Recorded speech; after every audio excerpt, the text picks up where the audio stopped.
Right ఈరోజు వచ్చినటువంటి ప్రధాన పత్రికలను మన వార్తలు గమనించినట్లయితే ముందుగా నమస్తే తెలంగాణ వార్తలను చూసుకున్నట్లయితే ప్రధానంగా ఏదైతే రైతుకు సంబంధించి ఇక్కడ బ్యానర్ ఐటమ్ చూడొచ్చు. ధాన్యం సేకరణ కుదింపు అంటూ కూడా ఇక్కడ వార్త చూడొచ్చు. గుట్టుచప్పుడుగా కూడా కోత పెట్టిన రేవంత్ సర్కార్ అంటూ కూడా ఇక్కడ క్లియర్ కట్గా మనం వార్త చూడొచ్చు. ప్రధానంగా కాంటా రందితో కాటికి వెళ్ళినటువంటి రైతు అంటూ కూడా ఇక్కడ వార్త చూడొచ్చు. ప్రభుత్వం ధాన్యం కొంటదేమని నెల రోజులుగా పడిగాపులు పడినటువంటి రైతు వెంకటాపురం శంకరయ్య వడ్లకుప్ప వద్దే కన్నుమూశాడు. శుక్రవారం మెదక్ జిల్లా చిన్న ఘనపూరు ధాన్యం కొనుగోలు కేంద్రంలో ఆయన తను చాలించాడు అంటూ కూడా ఇక్కడ వార్త చూడొచ్చు. ప్రధానంగా ఏదైతే రైతు ఎట్లా ఇబ్బంది పడుతున్నాడో ఏంటనేది చెప్పడానికి ఇదే ఒక ఉదాహరణగా చెప్పుకోవచ్చు. ప్రధానంగా రైతుకు సంబంధించినటువంటి గోస వననాతీతంగా మారుతున్నటువంటి సిచ్యువేషన్ మనం చూస్తా ఉన్నాం. 90 లక్షల టన్నుల వడ్లు కొనాలని తొలుత సర్కారు లక్ష్యంగా పెట్టుకుంది.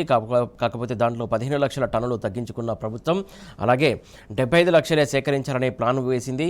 ఇప్పుడు అది అనుమానమే అంటూ కూడా ఇక్కడ వార్త చూడొచ్చు. ప్రధానంగా ఇప్పటికే 46 లక్షల టన్నుల వడ్లు కొన్నామన్న సీఎం. అలాగే నమస్తే తెలంగాణ విజిట్లో లెక్క తేలింది 41 లక్షలే. ప్రధానంగా ఏదైతే 46 లక్షల టన్నులు కొన్నామని చెప్పేసి సీఎం చెప్తున్న నేపథ్యంలో దానికి సంబంధించి నమస్తే తెలంగాణ విజిట్ చేసి లెక్కలు అంచనా వేస్తే 41 లక్షలు కొన్నట్టు తేలింది.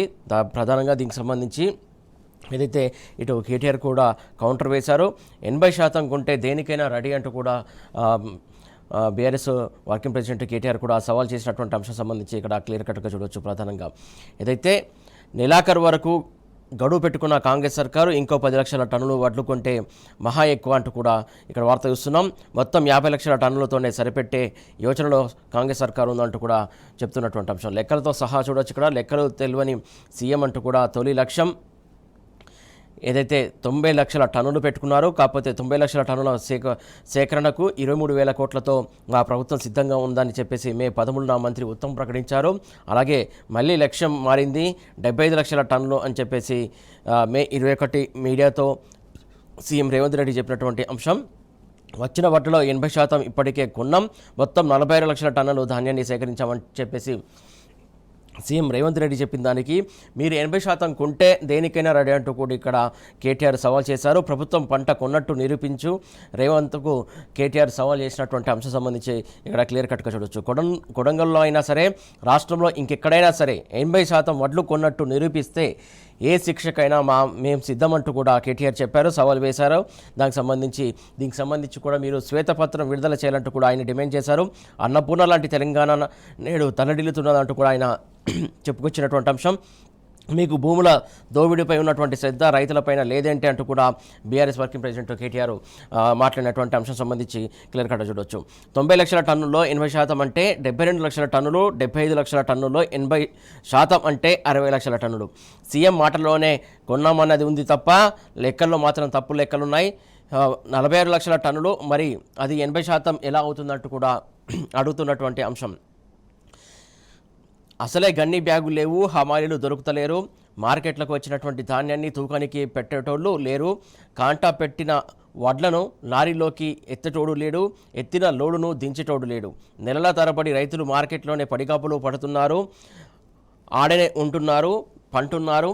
ఆ గోసకు తోడు వానం మోపైందంటూ కూడా ఇక్కడ వార్త చూడొచ్చు. ప్రధానంగా పులి మీద పుట్టల రైతుపై సర్కారు మరో పిడుగు వేసింది.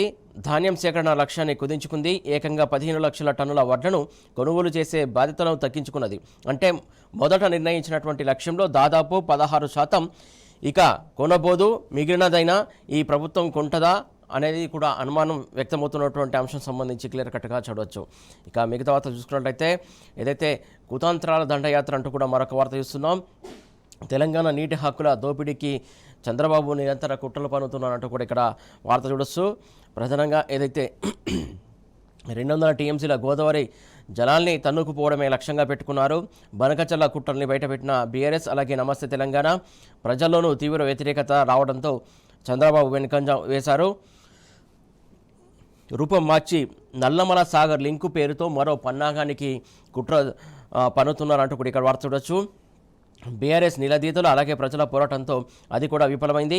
ఇప్పుడు చంద్రబాబు కేంద్ర ప్రభుత్వం కలిసి సరికొత్త నాటకానికి తెరలేపుతున్నారంటూ కూడా ఇక్కడ వార్త చూడొచ్చు. గోదావరి కావేరీ నదుల అనుసంధాన ప్రాజెక్టు తెరపైకి వచ్చింది. పాలమూరు రంగారెడ్డి అనుమతులతో ముడిపెట్టినటువంటి కేంద్రం ఏదైతే పాలమూరు రంగారెడ్డి అనుమతులతో ముడిపెట్టింది అంటూ కూడా ఇక్కడ వార్త చూడొచ్చు. ఏపీకి ప్రయోజనం చేకూర్చే విధంగా కేంద్రం సయోధ్ర మంత్రం పాడుతుంది అంటూ కూడా ఇక్కడ వార్త చూడొచ్చు. అడ్డుకోవాల్సింది పోయి అలాగే రేవంత్ సర్కారు అటు సహకరిస్తుంది కేంద్రానికి అంటూ కూడా ఇక్కడ వార్త చూడొచ్చు.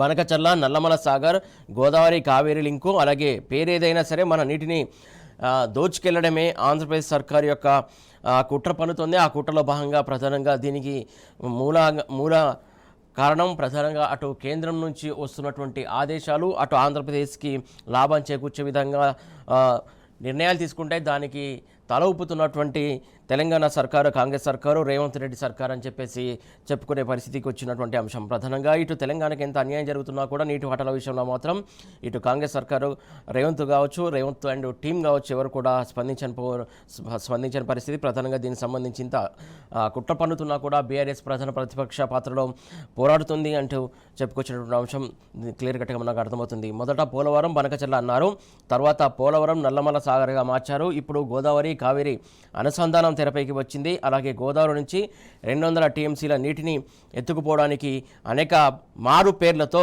కుట్ర పన్నుతున్నటువంటి అంశం సంబంధించి చూడొచ్చు. ప్రధానంగా ప్రభుత్వాన్ని ముందు పెట్టి చంద్రబాబు ఆడిస్తున్నటువంటి నీటి నాటకాలకు అంతే లేదు. పేరు ఏదైనా సరే మన నీళ్లను కొల్లగొట్టుకుపోవడమే అసలు లక్ష్యం. నీటి దోపిడీని అడ్డుకోవాల్సినటువంటి రేవంత్ సర్కారు దొంగలకు సద్దులు కట్టడంలో నిమగ్నం అవడమే మహా విషాదం అంటూ కూడా ఇక్కడ క్లియర్ కట్ట చూడొచ్చు. ఇక్కడ మరొక వార్త తీసుకున్నట్లయితే పీసీసీ చీఫ్పై ముప్పేట దాడి అంటూ కూడా మరొక వార్త చూస్తున్నాం. మహేష్ కుమార్ గౌడ్పై సీఎం గుస్సా, అలాగే రాష్ట్ర వ్యవహారాలను ఢిల్లీ పెద్దలకు నివేదించడమే కారణమా? బండి అంశంలో పార్టీకి నష్టం జరిగిందని నివేదించిన పీసీసీ, దాంతో మహేష్ గౌడ్ టార్గెట్గా ఓ వర్గం మీడియాలో కథనాలు వచ్చాయి. కావాలనే కల్పిత కథనాలు, అన్నింటికీ కాలమే జవాబు చెప్తుందంటూ కూడా పనితీరును నిర్ణయించాల్సింది మా పార్టీ కేటర్ అంటూ కూడా మహేష్ కుమార్ గౌడ్ చెప్పినటువంటి అంశం సంబంధించి చూడొచ్చు. ఇక్కడ మరొక వార్త తీసుకున్నట్లయితే కిడ్నీ మార్పిడిలో నిమ్స్ రికార్డు విజయవంతంగా 2000 శస్త్రచికిత్సలు పూర్తి అయ్యాయి. ఆరోగ్యశ్రీ పరిధిలోనే 95% ఆపరేషన్లు జరిగాయి అంటూ కూడా చెప్పినటువంటి అంశం. ఫ్యూచర్ సిటీని రద్దు చేస్తాం, బీఆర్ఎస్ అధికారంలోకి రాగానే అమలు చేస్తాం. ఫ్యూచర్ పేరుతో రేవంత్ రియల్ ఎస్టేట్ దందా జరుగుతోంది. ఫార్మాసిటీకే కేంద్ర ప్రభుత్వ అనుమతులు ఉన్నాయి. రాజకీయ దురుద్దేశంతోనే ఫార్మాసిటీ పక్కకు పోయింది. రేవంత్ సర్కారు చర్యలు చట్ట ప్రకారం చెల్లవంటూ కూడా చెప్పినట్టు అంశం. రూల్స్ అతిక్రమిస్తే భూములు వెనక్కి ఇవ్వాల్సిందంటూ కూడా మాజీ మంత్రి సిద్దిపేట ఎమ్మెల్యే హరీష్ రావు ఫైర్ అయినటువంటి సందర్భం సంబంధించి ఇక్కడ క్లియర్ కట్గా వార్తలు చూడొచ్చు. మరొక వార్త చూసుకున్నట్లయితే డిప్యూటీ కలెక్టర్ అక్రమాస్తులు 100 కోట్లు అంటూ ఇక్కడ వార్త చూస్తున్నాం. ఆదాయానికి మించినటువంటి ఆస్తుల కేసులో Medchal special grade deputy collector Vamsi Mohan arrest అయ్యారు. 11 చోట్ల ఏకకాలంలో సోదాలు చేసినటువంటి ఏసీబీ నగదు, బంగారం, భారీగా భూములు గుర్తించారు. దానికి సంబంధించి ఇక్కడ క్లియర్ కట్గా మనం వార్త చూడొచ్చు. ప్రధానంగా ఏదైతే నీటి వాటాల అంశం సంబంధించి చూసుకున్నట్లయితే ఇందాక మనం మాట్లాడుకున్నట్టు ప్రధానంగా ఆంధ్రప్రదేశ్కి నీటికి సంబంధించి ఎట్లా దోసుకెళ్తున్నారు ఏంటి అనేది క్లియర్ కట్గా చూడొచ్చు. దీంట్లో కేంద్రం పాత్ర ఏముంది, అలాగే తెలంగాణ కాంగ్రెస్ సర్కారు పాత్ర ఎంత ఉందనేది ఇక్కడ అర్థం చేసుకోవాల్సినటువంటి అంశం ఉంది. ప్రధానంగా నీటి వాటాలకు సంబంధించి పదే ఇటు ప్రధాన ప్రతిపక్షం అయినటువంటి బీఆర్ఎస్ సర్కారు పోరాడుతుంది తప్ప కాంగ్రెస్ సర్కారు నీటి వాటాలకు సంబంధించి కావచ్చు ఆంధ్రప్రదేశ్కు ఎలా వాటాలు ఎలా వెళ్తున్నాయి, ఎలా అక్రమంగా ప్రాజెక్టులు ఎలా కడుతున్నారు, పేర్లు మార్చి ఎలా చేస్తుంది అనేది కూడా అర్థం చేసుకోవాల్సినటువంటి అవసరం సంబంధించి బీఆర్ఎస్ పదే ప్రస్తావిస్తుంది. తెలంగాణ సమాజాన్ని కూడా అప్రమత్తం చేస్తున్నటువంటి అంశం సంబంధించి మనం క్లియర్ కట్గా చూడొచ్చు. ప్రధానంగా ఇక్కడ కాంగ్రెస్ సర్కార్ మాత్రం నిమ్మకు నీరెత్తినట్టు అటు కేంద్ర ప్రభుత్వానికి సహకరిస్తుంది, బీజేపీకి సహకరిస్తుంది అనేది క్లియర్ కట్గా మనం అర్థమవుతున్నటువంటి అంశం. ప్రధానంగా ఇక్కడ చూసుకున్నట్లయితే బనకచర్ల, నల్లమల సాగరు, గోదావరి, కావేరీ లింక్ అనే అంశం సంబంధించి ఇక్కడ మనం చూడొచ్చు. ప్రధానంగా పేరు ఏదైనా సరే మన నీటిని చెరబెట్టడమే వారి యొక్క లక్ష్యంగా పెట్టుకున్నది. ప్రధానంగా 200 టీఎంసీల గోదావరి జలాల్ని తన్నుకుపోవడంకే లక్ష్యంగా పెట్టుకున్నటువంటి అంశం సంబంధించి మనం క్లియర్ కట్గా చూడొచ్చు. వార్తను బనకచర్ల కుట్రల్ని బయటపెట్టినటువంటి బీఆర్ఎస్, అలాగే నమస్తే తెలంగాణ ప్రజల్లోనూ తీవ్ర వ్యతిరేకత రావడంతో చంద్రబాబు వెనుకంజ వేశారు అనేది ఇక్కడ వార్త చూస్తున్నాం. రూపం మార్చి నల్లమల సాగర్ లింకు పేరుతో మరో పన్నగానికి కుట్ర పన్నుతున్నారంటూ కూడా క్లియర్ కట్గా చెప్పుకోవచ్చు. బీఆర్ఎస్ నిలదీతలు అలాగే ప్రజల పోరాటంతో అది కూడా విఫలమైంది.